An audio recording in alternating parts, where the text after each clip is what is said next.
Un homme noir recueille 2 enfants blancs sans abri 20 ans plus tard, ils empêchent sa condamnation à perpétuité. Walter Green était un vieil homme noir qui avait tout sacrifié pour élever 2 enfants abandonnés qu'il avait trouvés dans une ruelle. Des décennies plus tard, son patron cruel l'accusa à tort d'un crime, et la salle d'audience se retourna contre lui. Les murmures le traitaient de voleur, de menteur, d'un homme indigne de clémence. Les mains menottées et l'espoir qui s'éteignait, le juge s'apprêtait à prononcer une peine de prison à perpétuité. Mais au moment où le marteau allait s'abattre, 2 silhouettes s'avancèrent. Ce qu'elles révélèrent ébranla toute la salle. Ce soir-là, l'hiver mordait à travers les vieux manteaux et les chaussures usées. Les rues des petites villes industrielles sentaient la fumée et l'acier froid. Le genre d'endroit où les gens rentraient vite chez eux, la tête baissée, ignorant ceux qui restaient sur le carreau. À la fin d'une longue journée de travail, Walter Green, un homme noir épuisé dans la cinquantaine, marchait en boitant, une blessure qui ne guérit jamais après des années passées à l'usine. Son patron disait toujours qu'il était trop lent, trop inutile, un homme chanceux d'avoir encore un emploi. Pourtant, Walter ne répondait jamais. Il avalait les insultes, portait ses douleurs et gardait la tête basse.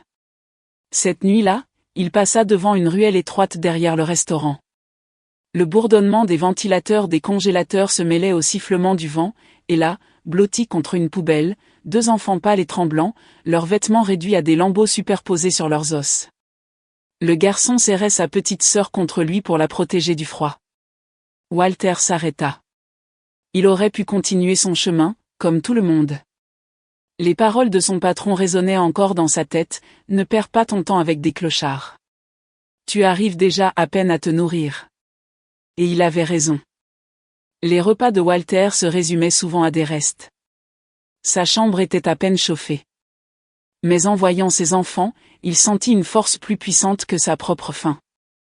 Il s'accroupit, les genoux craquants, et les enfants levèrent vers lui des yeux trop vieux pour leur âge. « Vous deux, vous avez un endroit où aller ?» demanda-t-il doucement.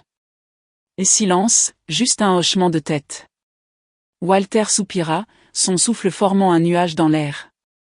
Il savait ce que signifiait être rejeté, invisible, et il ne pouvait pas les laisser là.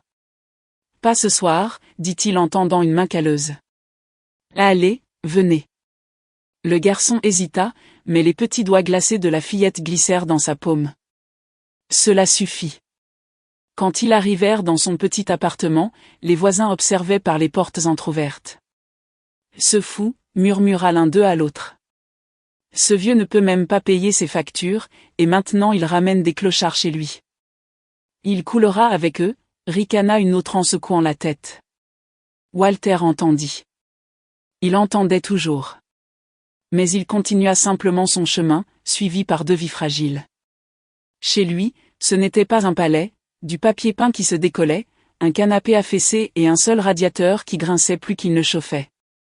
Pourtant, il étendit des couvertures sur le canapé, réchauffa un peu de bouillon et regarda les enfants manger comme s'ils n'avaient pas touché à de la nourriture depuis des jours.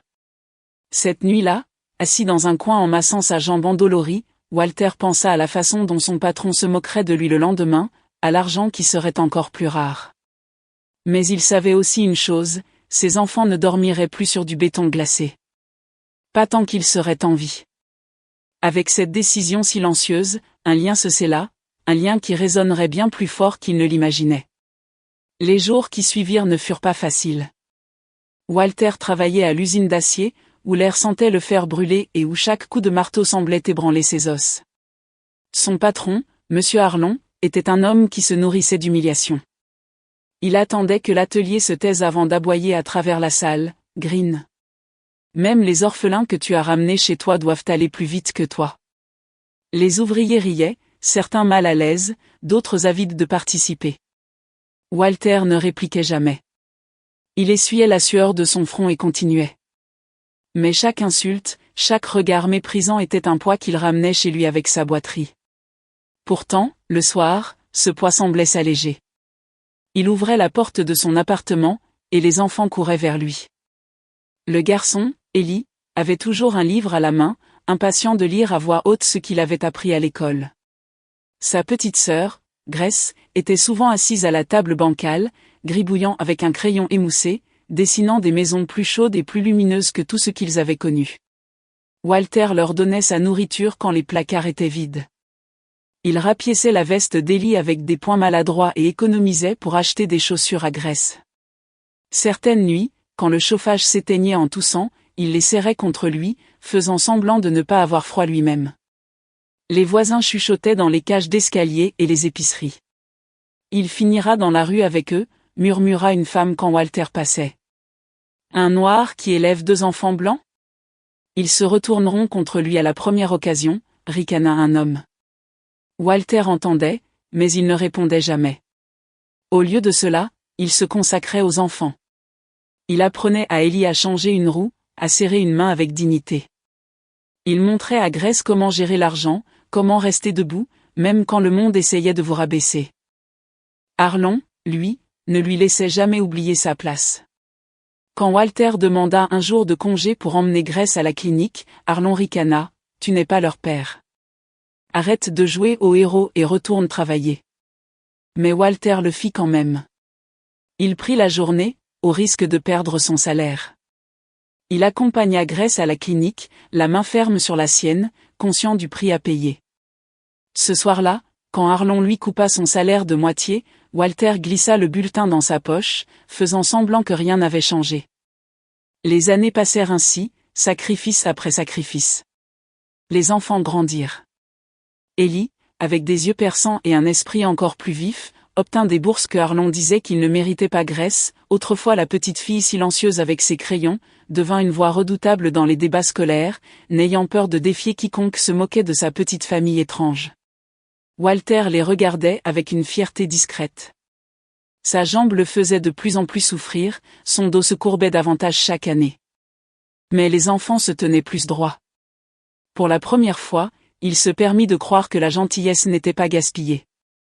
Peut-être semait-elle quelque chose qui fleurirait bien au-delà de lui. Ce qu'il ne savait pas, c'était à quel point Arlon les observait, et à quel point cet homme était devenu amer en voyant Walter construire une famille à partir de rien. Quand Ellie et Grace partirent à l'université, le corps de Walter portait des décennies de labeur. Ses mains étaient rugueuses comme de la pierre, son dos voûté, ses pas plus lents que jamais. Pourtant, son cœur gonflait de fierté à chaque lettre reçue. Ellie étudiait le droit, Grace se lançait dans le journalisme. Il épinglait leurs mots sur le mur décrépit comme des trésors. Monsieur Arlon, lui, ne s'était pas adouci. Au contraire, les années avaient aiguisé sa rancœur. Il détestait voir Walter marcher la tête un peu plus haute. Il détestait entendre les murmures sur les orphelins qui avaient réussi. Pour Arlon, c'était la preuve que Walter avait volé une dignité qu'il ne méritait pas. Un matin d'automne, le piège se referma. Walter rentra chez lui pour trouver 2 policiers qui l'attendaient devant sa porte, leurs uniformes impeccables, leurs expressions froides.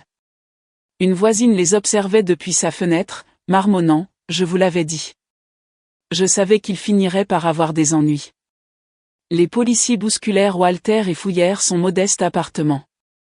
Sous un coussin du canapé, ils trouvèrent un petit sac rempli d'argent et d'équipements de l'usine, estampillé du logo de l'entreprise.